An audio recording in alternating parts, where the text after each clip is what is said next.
हिंदी में यूपीएससी की तैयारी से संबंधित प्रोग्राम्स को देखने के लिए सब्सक्राइब करें स्टडी IQ IAS हिंदी। नमस्कार, स्टडी IQ IAS हिंदी में आप सभी लोगों का बहुत बहुत स्वागत है। मेरा नाम है विरत दुबे। दोस्तों की जैसा आप सब लोगों को मालूम है कि हम सब एक नई सीरीज लेकर के आपके समक्ष उपस्थित हुए हैं जिसका नाम है नक्शे पर इतिहास। तो नक्शे पर इतिहास की आगामी श्रृंखला को लेकर के मैं यहाँ पर उपस्थित हुआ हूँ। सबसे पहले मैं कुछ अपडेशंस आपको यहाँ पर बताता हूँ, कुछ अपडेट हैं जिसको लेकर के मैं आपके सामने यहाँ पर उपस्थित हूँ। नाम तो वही है, खैर नाम को लेकर के कोई अपडेशन नहीं है, नक्शे पर इतिहास, ठीक है, नक्शे पर इतिहास। मैंने देखा कि आप में से बहुत सारे लोग बहुत अच्छी तरीके से इस कार्यक्रम को पसंद कर रहे हैं और बहुत सारे लोग कमेंट सेक्शन में कमेंट भी कर रहे हैं, रिस्पॉन्सेज भी अच्छे आ रहे हैं। तो एक अनुरोध है आप सभी लोगों से, जो कुछ भी आप पढ़ें, जो कुछ भी आप पढ़ाई कर रहे हैं, उस पढ़ाई में कुछ भी आपको प्रॉब्लम आ रही है तो आप कमेंट सेक्शन में कमेंट जरूर करें, ठीक है। जब आप कंप्लीट कर लें तो एक जो भी आप पॉजिटिव, जो भी आपको चीज़ें समझ में आई हैं उससे एक कमेंट आप कर देते हैं तो उससे हमें भी एक उत्साह मिलता है कि आपको समझ में आया नहीं आया। दूसरी बात है कि आप कोशिश करें कि आप इसका सारांश लिखने का प्रयास किया करिए, सारांश लिखने का प्रयास कीजिए। देखिए आजकल बोल करके आप टाइप कर सकते हैं, टाइपिंग करके भी आप टाइप कर सकते हैं, तो थोड़ा सा आपकी लेखन शैली जो है वो भी सही हो जाती है। तो थोड़ा सा टाइम इन्वेस्ट पढ़ाई के मामले में अगर आप सोशल मीडिया पे टाइम इन्वेस्ट कर रहे हैं तो ठीक है, मेरे हिसाब से तो आप कर सकते हो, तो इसको करिए। दूसरी बात ये है, जो मैं परिवर्तन चेंजेस जो आपको बता रहा था उसको जरा समझिए। जो इसकी टाइमिंग थी, ठीक है, टाइम को लेकर के थोड़ा सा परिवर्तन हुआ है, सभी स्टूडेंट्स जो हैं वो ध्यान से सुने। आपकी जो नक्शे पर इतिहास की जो टाइमिंग थी वो सोमवार, बुधवार और शुक्रवार है। तो ये तो इसी प्रकार से ही है, इसमें कोई चेंज नहीं है। इसकी टाइम हुआ करता था शाम का 6 बजे, शाम को 6 बजे। इसका समय बदल दिया गया है और समय बदल करके इसका समय कर दिया गया है शाम को 5:15, 5:15। तो आज जैसे आप ये कार्यक्रम शाम को 5:15 पर प्रसारित हो रहा है, आगे से भी सोमवार को ये, बुधवार को ये और शुक्रवार को ये 5:15 पर प्रसारित होगा, ठीक है। तो इसका टाइमिंग जो है आप ये चेंज हो गया है, इसको आप नोट डाउन कर लें। इसका टाइम जो है 5:15 बजे कर दिया गया है। इसके अलावा एक सूचना मेरे पास और है आपको देने के लिए। अमृत उपाध्याय सर आपके लिए, अमृत उपाध्याय सर आपके लिए 2 नए प्रोग्राम्स लेकर के आए हैं। मेरा जो ये प्रोग्राम है नक्शे पर इतिहास, डेफिनेटली ये उन स्टूडेंट्स को टारगेट करता है जो 2027 और 2028 को टारगेट कर रहे हैं। इसमें कोई दो राय नहीं है, इत्मीनान से हम पढ़ाई करेंगे, जल्दीबाजी इसमें नहीं है। ठीक इसी तरीके से अमृत उपाध्याय सर ने भी एक प्रोग्राम शुरू किया है 2027 और 2028 के स्टूडेंट्स को टारगेट करते हुए। तो 2027 और 28 के स्टूडेंट्स को टारगेट करते हुए अमृत उपाध्याय सर ने भारतीय राज व्यवस्था के लिए 2 प्रोग्राम शुरू किए हैं जो कि आज सोमवार से शुरू हो रहे हैं। तो जो ये मेरा प्रोग्राम है, इस प्रोग्राम के ठीक बाद आप जैसे ही ये 5:15 बजे से शुरू हो रहा है, जैसे ही आप ये प्रोग्राम खत्म होगा 6 बजे, आप 6 बजे प्रोग्राम में आज तो नहीं लेकिन कल से, तो मैं आपको बता देता हूं, आज रात 8 बजे आपको राज्य व्यवस्था स्टडी IQ की जो बुक है, स्टडी IQ की जो हिंदी की बुक है, उस हिंदी की बुक से सर पूरी की पूरी जो पॉलिटी है, राज्य व्यवस्था जो है वो कंप्लीट कराएंगे, चैप्टर वाइज चैप्टर। तो अगर आपके पास बुक नहीं है तो आप बुक परचेज कर सकते हैं, विरत लाइव कोड लगाएंगे तो आपको आसानी से न्यूनतम शुल्क में उपलब्ध हो जाएगी। और जो वो चैप्टर आज पढ़ाएंगे, ठीक है, आज सोमवार को जो वो चैप्टर पढ़ाएंगे, कल मंगलवार को वही चैप्टर अमृत उपाध्याय सर शाम को 6 बजे वही चैप्टर शाम को 6 बजे मंगलवार को यहां पर उपस्थित रहेगा, ठीक है। तो इसमें वो चैप्टर कैसे रहेगा, वो जो है MCQ के माध्यम से रहेगा। MCQ यानी जो उन्होंने पढ़ाया है उसी का MCQ यहां पर उपलब्ध रहेगा, जिसमें PYQs भी हो सकता है कि शामिल रहेंगे।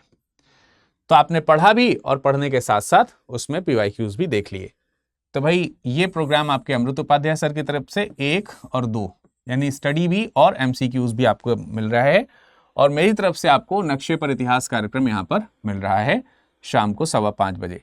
तो 5:15 से 6 मेरा कार्यक्रम, 6 से 7 जो है मंगलवार से आपको ये कार्यक्रम मिलेगा, और 8 से 9 सर का कार्यक्रम आपको मिलेगा। ये लगातार कार्यक्रम आपको लगातार हिस्ट्री और पॉलिटी यहाँ पर मिलने जा रहा है।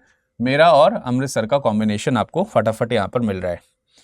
तो बस फिर किस बात की देर है, अपनी पढ़ाई जो है वो शुरू कीजिए। चलिए अब हम करते हैं आगे पढ़ाई की शुरुआत। आज के टॉपिक में हम डिस्कशन करेंगे मध्य पाषाण काल को। आज का टॉपिक जो है उसमें हम डिस्कशन करेंगे किसको? मध्य पाषाण काल। मध्य पाषाण काल। मध्य पाषाण काल को क्या बोलते हैं? Mesolithic age. ठीक है, मेसोलिथिक एज।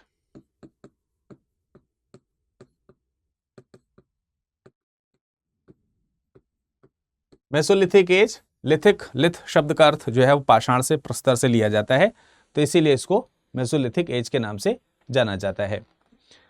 ठीक है, देखिए मेसोलिथिक एज कमेंट सेक्शन में कमेंट करके बताइए कि इसकी एज क्या होगी। देखिए जो भी सीरियस स्टूडेंट हैं वो जरूर जो है, मैं आपसे जो कुछ क्वेश्चंस करता रहता हूं, प्रश्न पूछता रहता हूं, उसका रिप्लाई अगर आप नहीं करोगे यार तो फिर पढ़ने में आनंद थोड़ी आएगा। पढ़ाने में आनंद तो तभी आता है जब आप सही से रिप्लाई करते हैं, तो रिप्लाई करते रहिए, है ना।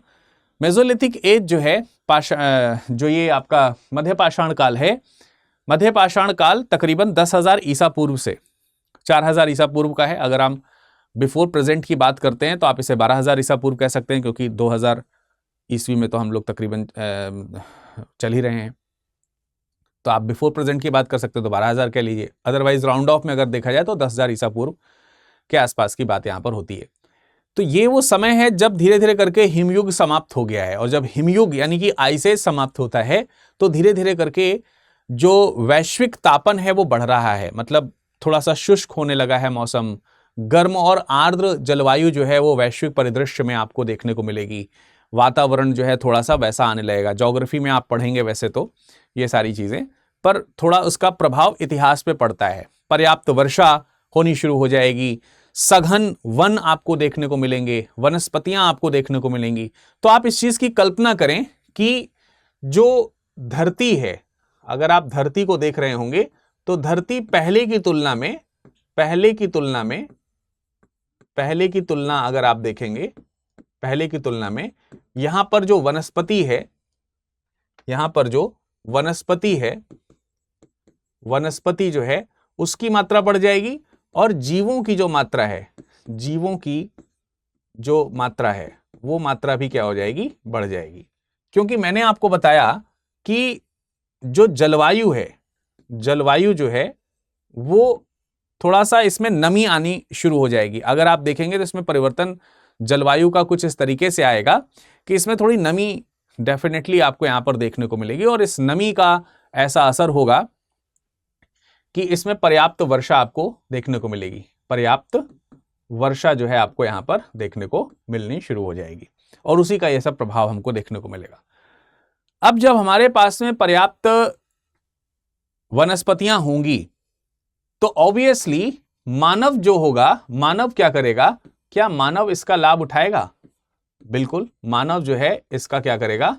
इसका लाभ उठाएगा। मैं आपको ये सब चीजें क्यों बता रहा हूं? सीधे जो है आप कहेंगे सर हिस्ट्री ऑन मैप है, मैप वाली चीज यहां पर पढ़ानी चाहिए, लेकिन इसका कनेक्शन मैप से है, क्योंकि आप थोड़ा सा बैकग्राउंड समझते हैं ना तो आपको चीजें समझ में आएंगी कि ऐसी चीजें हो क्यों रही थी एक्चुअली। तो आप समझिए कि अब जो चीजें होने वाली हैं वो क्या हैं। मतलब अब व्यक्ति के पास में वनस्पतियां बहुत हैं, अब व्यक्ति के पास में जीव जंतु बहुत हैं, so they are now becoming hunting and gathering the things. वे चीजों को ज्यादा हंट कर पा रहे हैं और इकट्ठा भी कर पाएंगे। मानव परिस्थितियां जो हैं वो अपने अनुकूल अब जो है वो हम कह सकते हैं कि वो परिस्थितियों के अनुकूल खुद को भी ढाल पाएगा और परिस्थितियों को भी अपने अनुकूल ढालने का प्रयास करेगा। मतलब बहुत सारी चीजें ऐसी आएंगी जो बदलाव को लेकर के सामने रखेंगी। और आप देखेंगे कि इसकी वजह से, मतलब इसको साधारण शब्दों में समझाने का प्रयास करूं तो वो अधिक से अधिक वनस्पतियां जो हैं उनको वो काटने, छांटने, तोड़ने और इन चीजों को करने का प्रयास करेगा। और पशुओं की संख्या भी अधिक होगी, तो अगर वो मांसाहारी होगा तो वो उसके पास में शिकार करने के अधिक अवसर होंगे। मेरी बात समझ रहे हैं ना? तो इन दोनों चीजों को के अवसर उसके पास अधिक हैं, और अगर अवसर अधिक हैं तो इसको करने के लिए हथियार चाहिए होंगे, औजार चाहिए होंगे, और बड़ी मात्रा में, ज्यादा मात्रा में चाहिए होंगे। मेरी बात शायद अब समझ में आ रही होगी आपको। तो जलवायु परिवर्तन का बहुत सीधा सीधा यहां पर असर आपको देखने को मिलेगा। और अगर हम भारत की बात करें तो भारत में हमें पूर्वी और पश्चिमी दोनों क्षेत्रों में इस तरीके के काफी पर्याप्त एविडेंसेस मिलते हैं कि कम से कम अगर आप देखेंगे तो ये जो शुष्क और आर्द्र दोनों प्रकार की जो चीजें हैं, बहुत तेज हवाएं चल रही हैं, बहुत सारे मौसम में परिवर्तन आ रहा है, जगह जगह पर आपको देखने को मिलेंगे, जल स्रोत देखने को मिल जाएंगे, दोनों तरीके की चीजें हमको देखने को। अच्छा, इसमें ऐसा नहीं कि हर जगह केवल पानी ही हो रहा है, तो कुछ जगहों पर पानी इकट्ठा हो रहा है तो कुछ जगहों पर सूखा भी पड़ रहा है। तो आप देखोगे पश्चिम के जो इलाके हैं वो सूख जाते हैं, पूरब के इलाके जो है वो नदियों से भर जाते हैं। तो वैसी चीजें भी हमको देखने को मिल रही हैं, चेंजेस देखने को मिल रहे हैं, बड़ी मात्रा में चेंजेस देखने को मिल रहे हैं।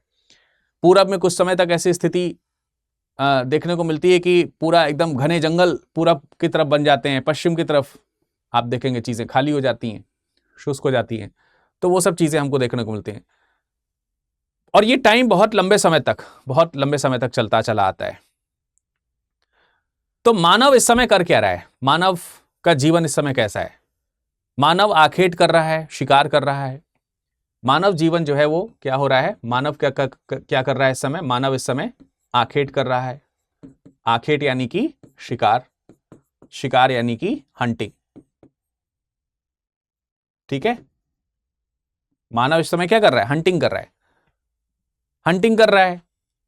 और जैसे जो स्थल जीव जो हैं उनको भी, और जो जलीय जीव जो हैं उनको भी, चाहे वो जलीय जीव हो चाहे वो स्थलीय जीव हो, दोनों प्रकार के जीवों की वो हंटिंग कर रहा है, मछलियां वगैरह भी पकड़ रहा है वो। इसके अलावा खाद्य संग्रहण भी कर रहा है।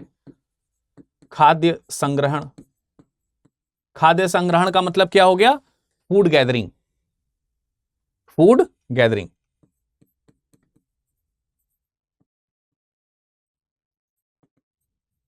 फूड गैदरिंग का भी काम कर रहा है वो। तो ये जो टाइम है ये हंटिंग एंड गैदरिंग के लिए बहुत ज्यादा अनुकूल है, और वो हंटिंग गैदरिंग कर भी रहा है। अब क्योंकि हंटिंग और गैदरिंग दोनों हो रही है तो इसमें ऑटोमेटिकली एक चीज और आ रही है कि वो पशुपालन भी कर रहा है। पशुपालन भी धीरे धीरे करना शुरू कर रहा है, बहुत ज्यादा मात्रा में नहीं पर थोड़ा बहुत करना शुरू कर रहा है। पशुपालन भी थोड़ा थोड़ा सीख रहा है, क्योंकि यार उसे गैदरिंग भी तो करनी है, चीजें इकट्ठी करनी है, एक जगह से दूसरी जगह चीजें लेकर के जानी है। तो वो थोड़ी थोड़ी चीजें जो हैं वो गैदरिंग करने में, जैसे कुत्ते वगैरह हैं या कुछ इस तरीके की चीजें, और कुछ है ना इस तरीके की चीजें, वो पशुपालन में चीजों को लेकर के आ रहा है। आखेट, खाद्य संग्रहण वैसे तो बेसिकली इसकी पहचान है। पशुपालन ज्यादातर अगर आप देखेंगे तो जो नियोलिथिक पीरियड है उसमें मोस्ट एक्टिविटी जो है वो आपको पशुपालन की देखने को मिलेगी। पैलियोलिथिक प्रैक्टिसेस में अगर आप जाओगे तो वहां पर एनिमल डोमेस्टिकेशन वहां पर ज्यादा देखने को मिलेगा। लेकिन ऐसा है कि शुरुआत आपको यहां पर देखने को मिल जाएगी, थोड़ी बहुत शुरुआत आपको डेफिनेटली जो है वो यहां पर देखने को मिलेगी, इसमें कोई दो राय नहीं है। तो मध्यपाषाण काल जो है वो इसी तरीके का है। अब अगर हम मध्यपाषाण काल के थोड़ी सी पहचान की बात करें कि इसको कैसे पहचाना गया, इसके पहचान की थोड़ी सी जानकारी लें और फिर नक्शे की तरफ अगर हम बढ़ें तो हमें कुछ चीजें यहां पर समझ में आएंगी। इनफैक्ट हम थोड़ा सा पहले नक्शा बना लेते हैं क्योंकि उसी से हमें थोड़ी सी पहचान समझ में आती है, क्योंकि यहां पर एक आध जो जोन है उसको हम लोग नक्शे के ऊपर ड्रॉ करेंगे, फिर ही चीजें हमें समझ में आएंगी। आइए, वैसे ही जैसे मैंने नक्शा, अभी तो हमें वही साउथ की सहायता से ही नक्शा बनाना है, अभी हम लोग नॉर्थ की सहायता से नक्शा बनाना नहीं सीखे हैं।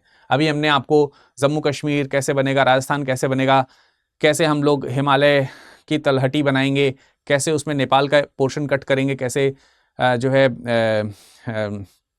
सिक्किम वाला एरिया कैसे ऊपर की ओर उभरेगा, कैसे भूटान और पश्चिम बंगाल क्या नाम है वाले पश्चिम बंगाल वाले एरिया से ऊपर की ओर आगे बढ़ते हुए अरुणाचल प्रदेश से कैसे मुड़ेंगे, वो सब एरिया अभी हमने बनाना नहीं सीखा है। मतलब नॉर्दर्न पूरा पोर्शन जो है वो हमने अभी बनाना नहीं सीखा, अभी हम लोग साउथ से बनाना चीजें सीख रहे हैं, तो हम लोग साउथ के हिसाब से ही चलेंगे, ठीक है। सो चलिए स्टार्ट करते हैं। स्टार्ट विथ वही जैसे जैसे बनाते हैं हमेशा से रहें, पश्चिम की तरफ से हम लोग हमेशा से बनाते रहे, तो पश्चिम की तरफ से ही बनाएंगे। बहुत रफली अब तो एकदम आप स्मूथली ड्रॉ करना सीख गए होंगे शायद, अब तो आप आसानी से ड्रॉ कर पाते होंगे मेरी ख्याल से।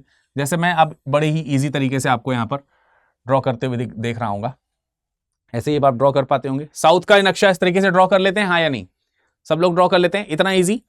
मैंने आपको इसकी कला बताई है कि आपको यहां से जाना है, ऐसे करके यहां पर आना है, सीधे लाना है, थोड़ा सा सीधे लाने के बाद यहां पे हल्का सा कर्व देना है, कर्व दे करके ऊपर लाना है और फिर यहां पर तिरछे चले जाना है, बस सिंपल सी बात। उसके बाद हमें यहां पर बस इतना सा ध्यान रखना है कि जब कभी भी हम सिंधु नदी बनाना शुरू करें तो बस सिंधु नदी तकरीबन इसके जो ये फोल्ड है, इस फोल्ड के ऊपर से बननी शुरू होती है।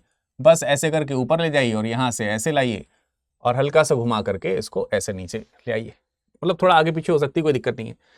अब जो इसका मिडिल वाला इलाका है, तकरीबन इसके मिडिल वाले इलाके से यहां कहीं से आप ये वाली नदी ले आइए, कौन सी है? सतलज नदी है, सतलज नदी लाके ऐसे मिला दीजिए। फिर इसी के थोड़ा सा आगे से आप जो है ब्रह्मपुत्र नदी को ले जाकर के ऊपर से मोड़ करके यहां पे ऐसे ले आइए।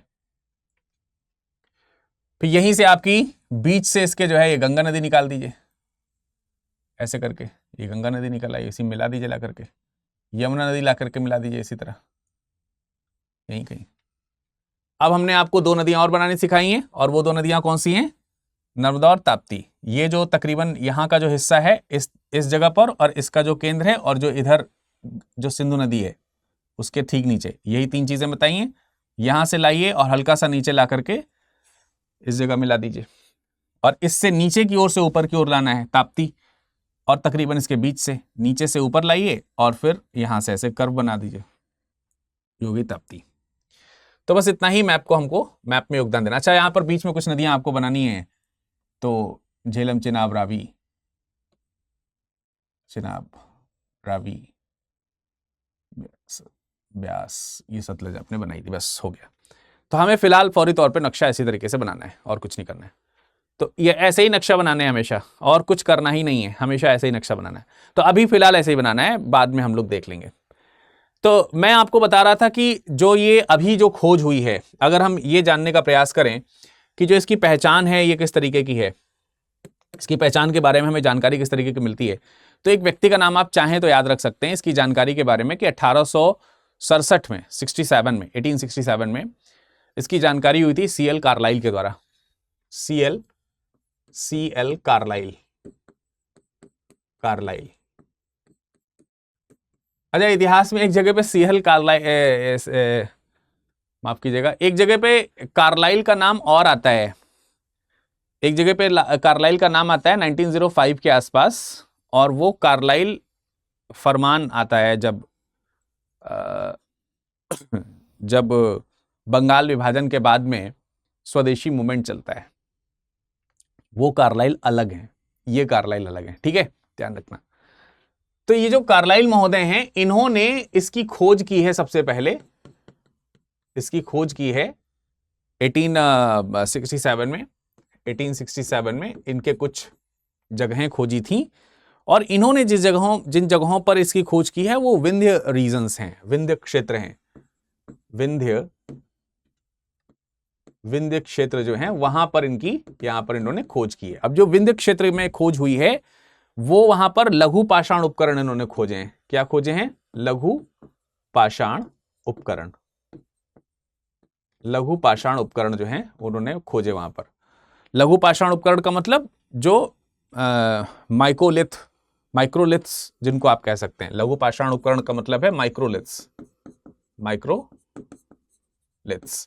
ये उन्होंने खोजे। अब अगर आप विंध्य रीजन को देखना चाहते हैं तो ये जो नर्मदा नदी जा रही है ना, इसी नर्मदा नदी के साथ में ये जो क्षेत्र है, ये जो पहाड़ी क्षेत्र आप देख रहे हो, ये पहाड़ी क्षेत्र आपका ये नर्मदा रीजन कहलाता है, ये आपका विंध्य रीजन कहलाता है, ठीक है, ये विंध्य रीजन है आपका। इसी के नीचे आपका यहां पर अगर आप आ जाते हो तो ये सतपुड़ा रेंज है इस जगह पर। तो हम सतपुड़ा तो अभी नहीं दिखाएंगे, नहीं तो जगह भर जाएगी, हम आपको यहां पर विंध्य रीजन की बात बता रहे हैं। तो ये आपका विंध्य रेंज है, ठीक, इसको आप क्या कहोगे? ये विंध्य क्षेत्र है, विंध्य क्षेत्र। देखिए, जिन लोगों की शिकायत है कि सर बहुत छोटा छोटा लिखते हैं, तो मैं उनको फिर बोल दे रहा हूं कि भाई छोटा नहीं लिख रहा हूं, आपको यहां पर क्या करना है, आपको थोड़ा सा जूम रखना है, थोड़ा अच्छी क्वालिटी में आपको पढ़ना है। मैं इसी में ही पढ़ाऊंगा क्योंकि मेरा मजबूरी है छोटा लिखना, है ना। तो इसमें इन्होंने यहाँ पर खोजा और इसके बाद विभिन्न जगहों पर इसकी धीरे धीरे करके पुष्टि की जाने लगी कि यहाँ भी मिल रहा है, वहाँ भी मिल रहा है। विभिन्न जगहों पर इसको खोजा गया। 1970 में, 1972 74 के बीच में अगर हम देखें तो गंगा का जो मैदानी भाग है वहाँ पर इसके बहुत सारे मध्य पाषाण कालीन संस्कृति खोजी गई। तो गंगा का मैदानी भाग कौन सा है, ये वाला जो रीजन है, ये जो क्षेत्र आप देख रहे हैं, ये गंगा का मैदानी रीजन हो गया, मैदानी भाग होगा। यहाँ पर आपको बहुत सारे देखने को मिलेंगे और यहाँ बहुत बड़ी मात्रा में आपको खोज देखने को मिलेगी। इसके बाद तो भारत के बहुत सारे इलाकों में नवपाषाण काल के स्थल जगह जगह पर देखने को मिल जाते हैं, बहुत बहुत सारे देखने को मिलते हैं। तो चलिए, अगर हम टूल्स की बात करें तो मध्य पाषाण काल में भी इस तरीके की चीजें हमको देखने को मिली। अब एक चीज इंपॉर्टेंट है, अगर हम मध्य पाषाण काल की बात कर रहे हैं तो मध्य पाषाण काल में जो टूल्स हैं उनकी क्वालिटी अगर आप देखोगे तो वो सूक्ष्म पाषाण है। ठीक है, मध्य पाषाण काल में जो पाषाण है वो कैसे हैं, एक तो लघु पाषाण है, लघु एवं सूक्ष्म पाषाण है। मतलब इनको आप यही कह सकते हो कि इनकी क्वालिटी यही है। लघु पाषाण यानी कि लघु पाषाण या सूक्ष्म पाषाण का मतलब बहुत छोटे, छोटे और बहुत छोटे। माइक्रोलिथ और टेनी टूल्स जिनको आप कह सकते हो, माइक्रोलिथ्स हैं या फिर टाइनी टूल्स जो हैं वो आपको देखने को मिलेंगे। लघु पाषाण या सूक्ष्म पाषाण, सूक्ष्म पाषाण आपको यहां पर देखने को मिलेंगे, बहुत छोटे छोटे जो पाषाण है। अब ऐसा क्यों हुआ होगा, उसको जरा समझने का प्रयास कीजिए। एक्चुअली ऐसा क्यों हुआ होगा, उसका रहस्य यहां पर है। मैंने कहा कि बहुत सारी वनस्पतियों और बहुत सारे जीवों का यहां पर विकास होना शुरू हुआ, तो और ये हंटिंग और गैदरिंग करना शुरू कर रहे हैं। अब हंटिंग कैसे की जाती है, हंटिंग कैसे की जाती है कि भाई जो शिकार है वो कहीं बैठा हुआ है और आप उसके पास जा रहे हैं, वो अपनी जगह से हिल नहीं जा पा रहा है, हट नहीं रहा है, जा नहीं रहा है, आराम से बैठ करके आप उसकी गर्दन रेत दे रहे हैं, इसको हंटिंग कहेंगे क्या? हंटिंग मीन्स शिकार है सामने, आप उसके पास जरा सा जाइएगा, वो भाग जाएगा उछल करके। सो आपको छुप करके वार करना है, और छुप करके वार करने का मतलब आपको फेंक करके मारना पड़ेगा, भाला, तीर, तलवार। इसका मतलब यह हुआ कि इन लोगों ने जिन प्रकार के टूल्स या वेपन्स का इस्तेमाल किया वो प्रक्षेपास्त्र हुआ करते थे। तो इन लोगों ने प्रक्षेपास्त्र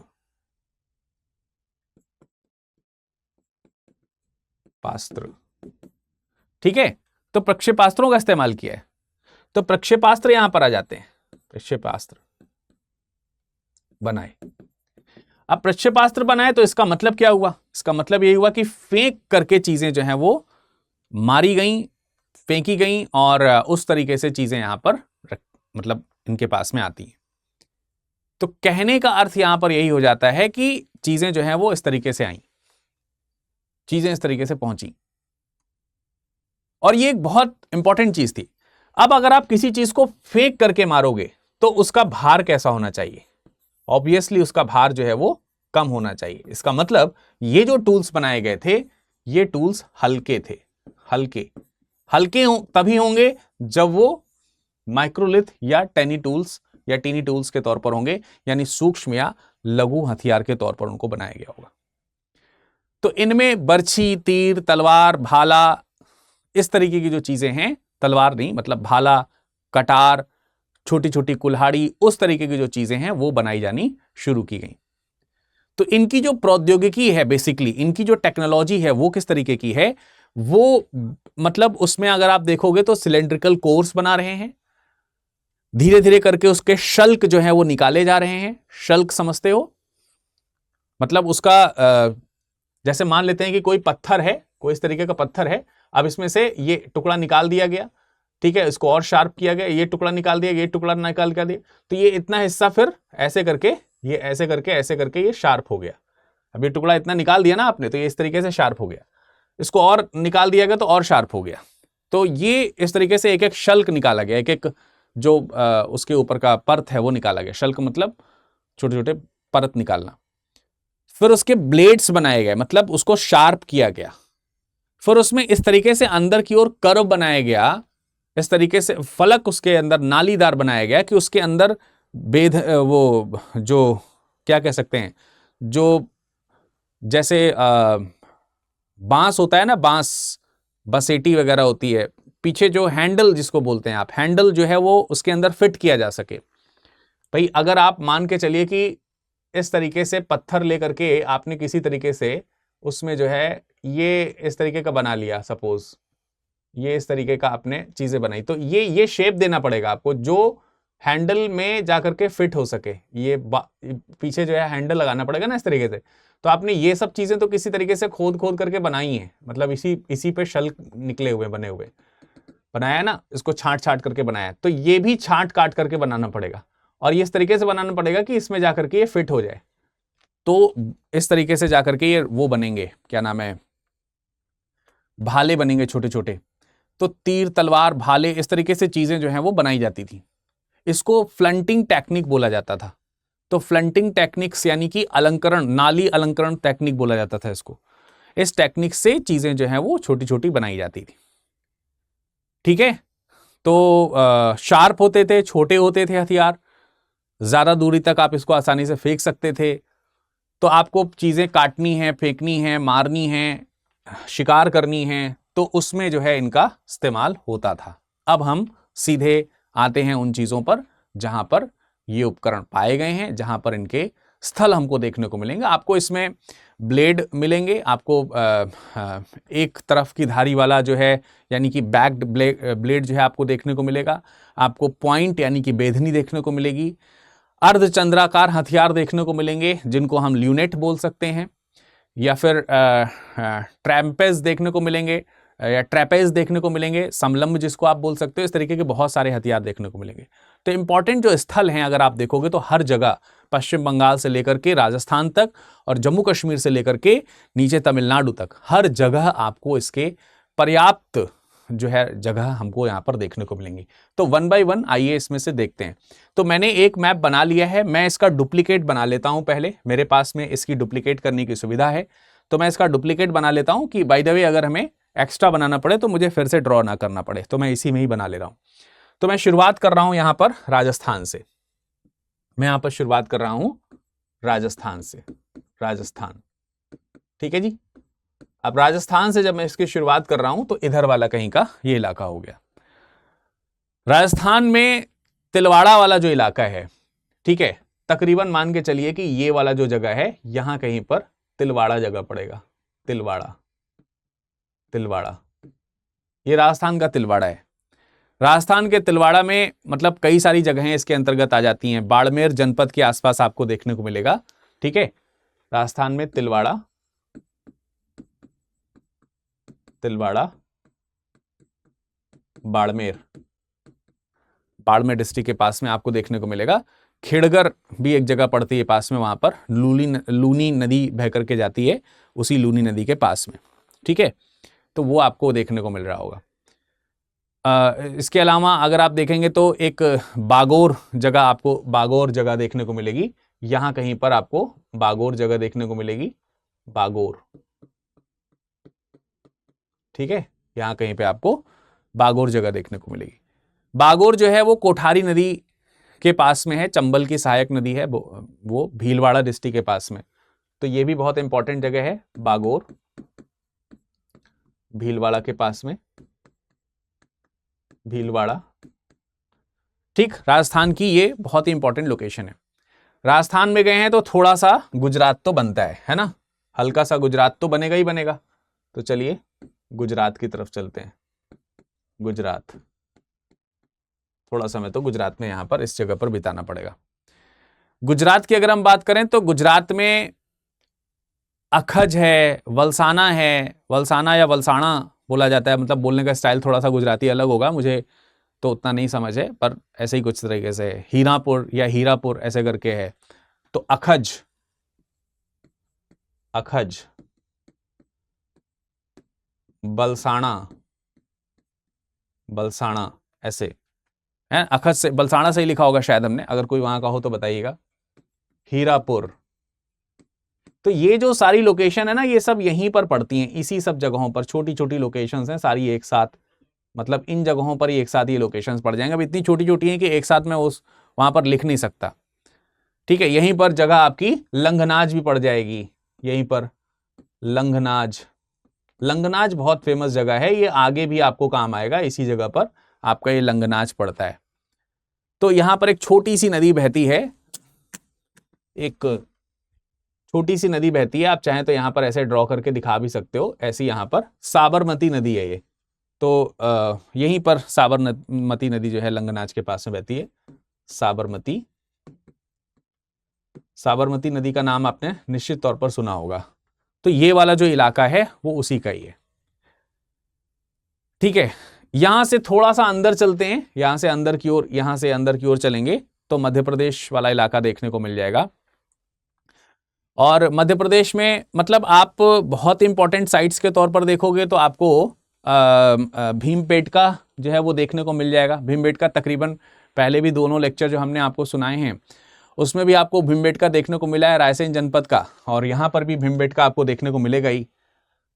तो यहां कहीं मान के चलिए वही विंध्या रेंज वाला जो इलाका है, रायसेन, रायसेन जगह पड़ती है, तो रायसेन न लिख करके मैं सीधा भीमबेटका ही लिख देता हूं यहां पर, है ना, भीमबेटका, ठीक है। और भीमबेटका तो एमपी में, मध्य प्रदेश में अगर हम बात कर रहे हैं तो इसमें भीमबेटका है, भीमबेटका रायसेन डिस्ट्रिक्ट में आपका पड़ेगा, रायसेन जिला। बहुत इंपॉर्टेंट है ये लोकेशन, हमेशा आपके एग्जाम में भी पूछी जाती है, बहुत बार पूछी जाती है। जीएस हम आपकी जगह ये जो लोग हिस्ट्री ऑप्शनल लेते हैं उसमें जो पेपर 1 आता है मैपिंग वाला, उसमें बहुत इंपॉर्टेंट है। इसी तरीके से आदमगढ़ में, आदमगढ़ है होशंगाबाद वाला जो इलाका है, आदमगढ़, आदमगढ़ होशंगाबाद कर देते, अब तो नर्मदापुरम आप इसको लिखेंगे, नर्मदापुरम। पहले इसको होशंगाबाद कहा जाता था ना। तो ये आपका यहां कहीं पे आदमगढ़ है, इस जगह पर कहीं पर, ये आपका आदमगढ़ हो गया, आदमगढ़। मैप में सब चीज बढ़िया से समझ में आ रही ना, चीजों को, लोकेशन को आप मैप में देखते हो, अच्छा लगता है आपको, चीजें आपको समझ में आ जाती हैं, क्लियर है। इसी तरीके से यहां पर आप देखोगे इस जगह पर कहीं पर जम्बू द्वीप है, ठीक है, जम्बू, जम्बू द्वीप, ये भी एमपी का इलाका है, जम्बू द्वीप। डोरोथी यहीं पर पड़ता है, इसी जगह पर, इसी जगह पर डोरोथी पड़ता है, डोरोथी। तो आप लिख सकते हो जम्बू द्वीप, जम्बू द्वीप, डोरोथी, शॉर्ट में डोरोथी लिख दिया है मैंने वहां पर, डोरोथी द्वीप या ऐसे करके लिख सकते हो। पंचमढ़ी, शायद अगर मैं गलत नहीं हूं तो ये पंचमढ़ी डिस्ट्रिक्ट में है, पंचमढ़ी। एक बार जो लोग एमपी के हैं जरा बताइएगा, पंचमढ़ी भी है ना। और एक बाघोर है, देखो ये बागोर है और यहां पर एक बाघोर एमपी में है, सोन नदी के पास में, सीधी जनपद, सीधी डिस्ट्रिक्ट, बाघोर। तो बाघोर एक लिख लेना, बाघोर, सीधी, सीधी डिस्ट्रिक्ट। तो ये यहां कहीं पड़ेगा, इस तरफ कहीं पड़ेगा, यहां पे कहीं पे, बाघोर, ठीक है। तो ये लोकेशन जो है आपकी किसकी है, ये लोकेशन आपकी हो जाती है एमपी में हो जाती है लोकेशन, मध्य पाषाण काल की, बहुत इंपॉर्टेंट लोकेशन है। यहां से उत्तर की ओर जाएंगे तो ये लोकेशन है, ये आपकी उत्तर प्रदेश की हो जाएगी। उत्तर प्रदेश में भी बहुत सारी इंपॉर्टेंट भरी पड़ी हैं, मैंने आपको बताया था कि गंगा के जो मैदान है, गंगा के मैदान में ये सारी की सारी जो लोकेशंस हैं वो एकदम भरी की भरी पड़ी हुई हैं। जैसे ये जो गंगा का इलाका है, यहां पर इस लोकेशन में, यहां पर अगर आप देखोगे, इन जगहों पे अगर आप देखोगे तो यहां पर बहुत सारे आपको एरियाज देखने को मिलेंगे, बहुत सारे क्षेत्र आपको देखने को मिलेंगे, बहुत सारे इस जगह पर। ये यहां पर आपको सराय नाहर राय, ये वाला जो एरिया है, यहां पर आपको सराय नाहर राय। लिख रहा हूं ये लोकेशन इस जगह पर जहां पर ये पॉइंट बना हुआ है, यहां पर है सराय नाहर राय। महदहा, महदहा भी आपको यहीं पर देखने को मिलेगा, इसी जगह पर महदहा।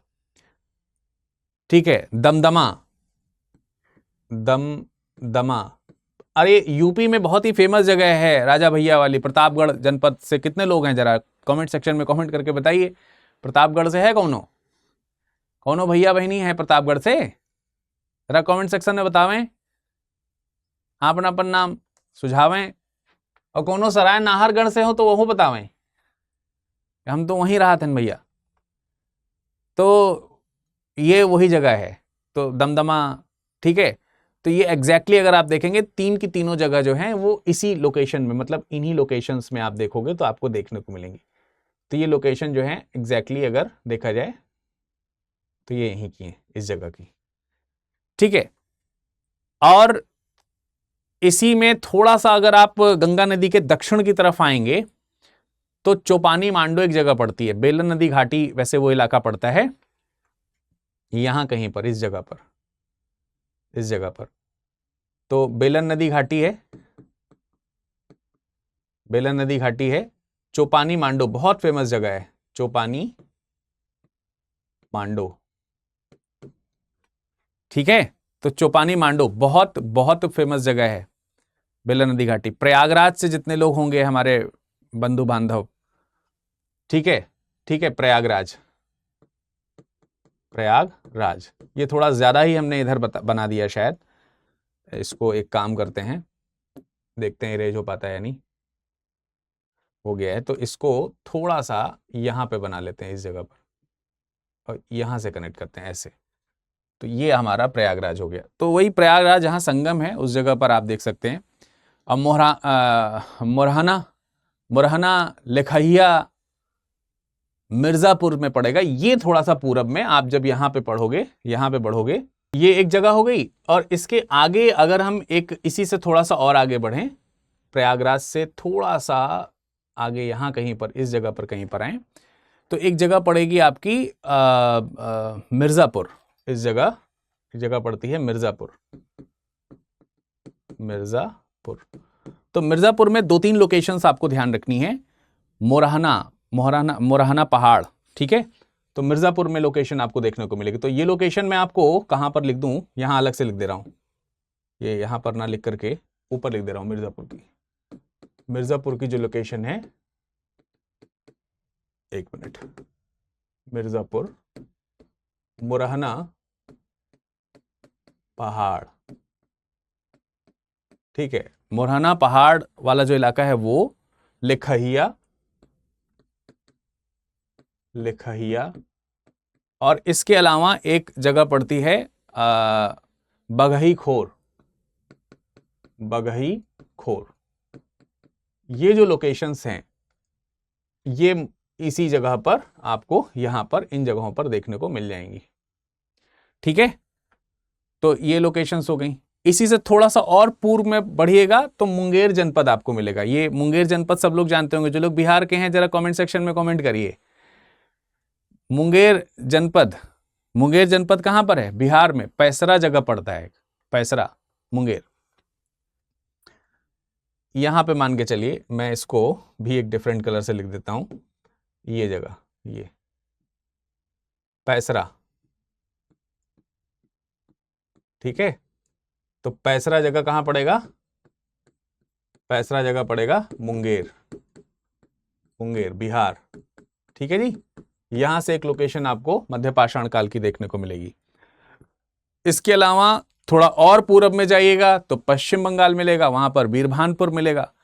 बीरभानपुर यहां कहीं पर आपको इस जगह पर ऐसे,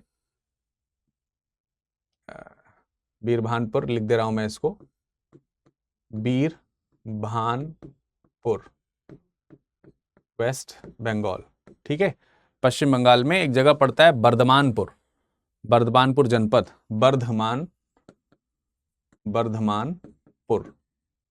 तो बर्धमानपुर में पश्चिम बंगाल में आपको बीरभानपुर जगह देखने को मिलेगी वहां पर। पूर्वोत्तर में और ज्यादा चले जाएंगे, यानी इसी से और पूरब में चले जाएंगे, तो जो गारो हिल्स हैं, यानी जहां से आप देखते हो ये जो पश्चिम की ओर मुड़ जाती है ये पहाड़ी, ये जो नदी ब्रह्मपुत्र नदी जो है ये पश्चिम की ओर जहां से मुड़ जाती है। एक मिनट, मुझे यहाँ पर थोड़ा सा चेंज करना पड़ेगा, हल्का सा। ये नदी यहाँ पर मिल गई है, इस नदी को यहाँ पर मिलाना नहीं है, इस नदी को यहाँ पर मिलाना नहीं है, ऐसे करना है ना। चलिए, तो ये वाला जो लोकेशन है इस जगह पर, ये यहां पर आपको जो है एक जगह मिलेगी मेघालय में, सेबलगिरी।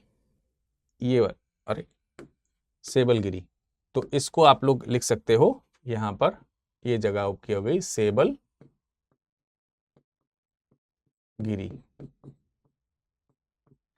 सेबलगिरी मेघालय। ठीक है जी, सेबलगिरी मेघालय में आपको पश्चिम गारो हिल्स वाला जो इलाका है वहां पर आपको देखने को मिलेगी। चलिए, तो हमने आपको पश्चिम से लेकर के, उत्तर से लेकर के पूर्वोत्तर तक का सफर कराया। यहीं से हम दक्षिण की ओर, नीचे की ओर आते हैं। दक्षिण की ओर जब आने लगेंगे तो उड़ीसा पहुंचेंगे। उड़ीसा में मयूरभंज डिस्ट्रिक्ट आपका पड़ेगा।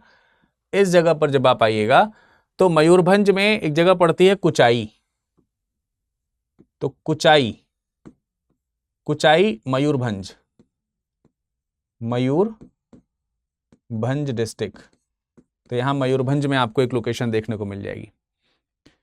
और साउथ में चले जाएंगे तो आपको कर्नाटक, कर्नाटक में बहुत बहुत बहुत फेमस जगह देखने को मिलती है संगनकल्लू।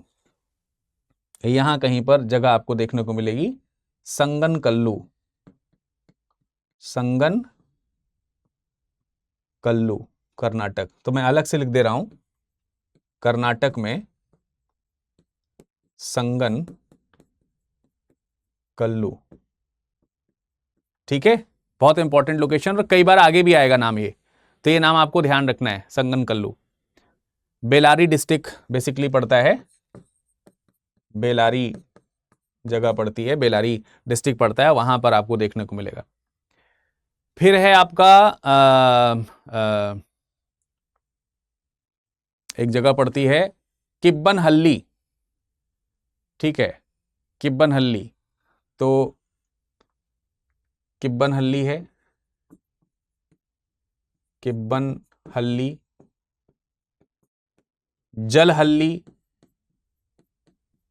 जलहल्ली, किब्बनहल्ली जलहल्ली दोनों ही कर्नाटक में है। किब्बनहल्ली आपको ये आपका ठुमकुर या तुमकुर ऐसे करके कोई जनपद पड़ता है, वहां पर आपको देखने को मिलेगा। तो यहां मान के चलिए कि यहां कहीं पर किब्बनहल्ली है, ये किब्बनहल्ली हो गया, किब्बनहल्ली, और इसी के नीचे यहां कहीं जलहल्ली आपको देखने को मिल जाएगा, जलहल्ली। ये थोड़ा ज्यादा नीचे है पर लोकेशन ऐसी तरीके से कुछ है, जलहल्ली। ठीक है, तो ये कर्नाटक की जगह हो गई। फिर आप आंध्र प्रदेश की तरफ आएंगे, इस तरफ, यहां पर ये वाला जो लोकेशन है इस तरफ आंध्र प्रदेश में, तो आंध्र प्रदेश में आपको एक जगह मिल जाएगी। इस जगह पर आप आएंगे तो नागार्जुन कोंडा, ये है नागार्जुन कोंडा। ठीक है, NG लिख दे रहा हूं मैं, केवल NK लिख दे रहा हूं, नागार्जुन कोंडा, NK। तो NK का मतलब हो गया, NK का मतलब हो गया नागार्जुन कोंडा, नागार्जुन कोंडा।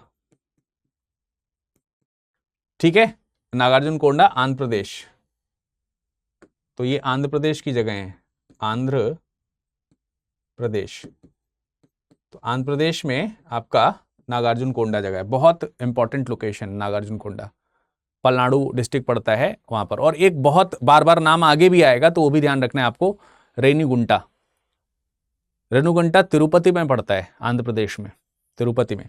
तो तिरुपति में यहां कहीं पर इस जगह पर आपको रेणुगुंटा देखने को मिलेगा। जो ये ढाल आपको देखने को मिल रहा है यहां पर, ये है तिरुपति, ये रेणुगुंटा है, रेणुगुंटा, रेणुगुंटा याद रखना है हमेशा। ठीक है, रेणुगुंटा याद रखना है। ये वाली जो जगह दिख रही है, इसी जगह पर आपको एक जगह और देखने याद रखनी है, गिद्धलूर, गिद्धलूर, गिद्धलूर, गिद्धलूर, लूर, ये भी आंध्र प्रदेश में है। जितनी भी ये इधर ग्रीन कलर से लिखे, ये आंध्र प्रदेश की जगह है गिदलूर। और इसके अलावा यहां पर एक जगह आप देख सकते हो ऋषिकोंड, ऋषिकोंड आपको मिलेगा, ऋषिकोंड आपको मिलेगा जो ये है आपका विशाखापट्टनम, जो है विशाखापट्टनम, ऋषिकोंड विशाखापट्टनम, ठीक है। तो विशाखापट्टनम में आपको देखने को मिलेगा ऋषिकोंड। तो ये जगह भी आपके लिए बेहद बेहद इंपॉर्टेंट हो जाती है, ठीक। और एक जगह आपको जो बहुत याद रखनी है, टेरी, तमिलनाडु में टेरी, ठीक है, तमिलनाडु बहुत ही फेमस जगह है, टेरी ग्रुप है, टेरी साइट्स जो है बहुत ही फेमस है। तिरुवल्लेरी डिस्ट्रिक्ट है, तिरुनेवल, क्या नाम है यार, माफ कीजिएगा, तिरुनेलवेली डिस्ट्रिक्ट,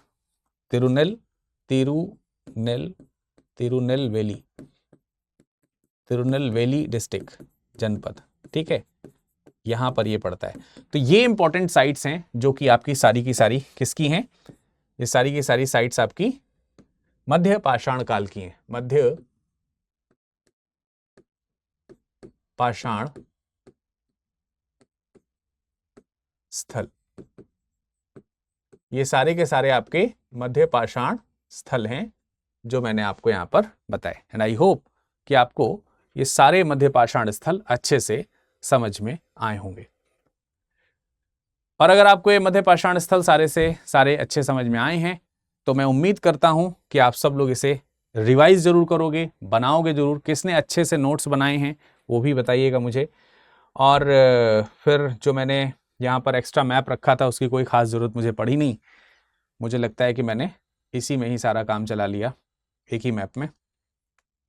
इस लेक्चर का पीडीएफ अगर आप पाना चाहते हैं तो यहाँ पर आपको मेरा इस लेक्चर का पीडीएफ मिल जाएगा। इस पीडीएफ को पाने के लिए आप इसे स्कैन कर सकते हैं, विरद दुबे 01 इस नाम से मुझे सर्च कर सकते हैं। सिंपली आप इसे स्कैन करिए और जुड़ जाइए। और ये हमारा इंस्टाग्राम है, ये हमारा इंस्टाग्राम है, ठीक है। तो ये हमारा इंस्टाग्राम है, आप हमें इंस्टाग्राम पे ज़रूर फॉलो कर लीजिए। जो इस पे जुड़े वो इस पे भी जुड़ जाए, ठीक है। इसके अलावा अगर आप एडमिशन लेना चाहते हैं तो अपना मोबाइल नंबर मुझे virad.dubey